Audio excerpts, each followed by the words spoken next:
For this math activity, it's a review of the different topics that have been covered. For number 1, you're going to complete the number bonds and number sentences to match the picture. So letter A, here's your picture. Notice there's a few X'd out. So complete the number bond. What is the whole? What are the two parts? How many tens minus how many tens equals blank tens. Remember, it's not the whole number, but how many tens there are. The bottom is your number sentence.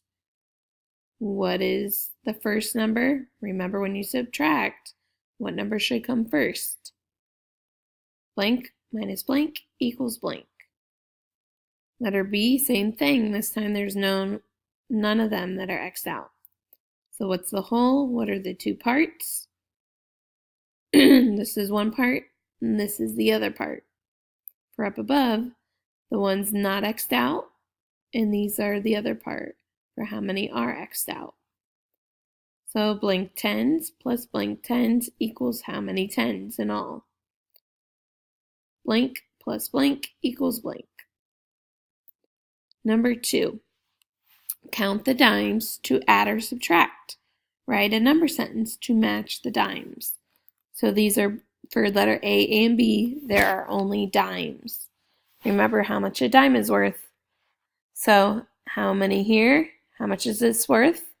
Plus, how much is this worth? Don't just write 2. Remember how much a dime is worth. Dime is worth 10 cents, so this would be 10, 20. So plus 20. So you figure out how much is the first part. Blank plus blank equals what? Here, they X out. So is this addition or subtraction? Write the number sentence on the line.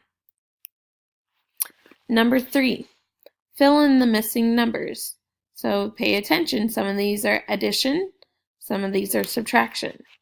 Some of these have the parts missing, and some have the wholes missing. So be careful. Number 4, solve the pictures. Complete the number sentence to match. So here's the picture. How many here? Goes on the line. Plus how much here? Goes on the line. How much in all? Goes on the last line. Number 5, solve using quick tens. So you must draw your picture below, not just write the answer. You have to draw your picture using quick tens for both of these.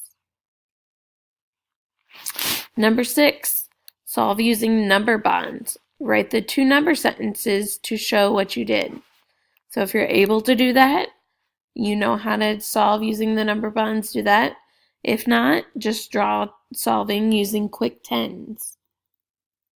But either way, you have to show your work for A and B. So either solve using quick tens, or if you know how to break apart the number and then write the 2 new number sentences, then do that. But again, if that is too hard for you or you don't quite understand it, then just draw your quick tens.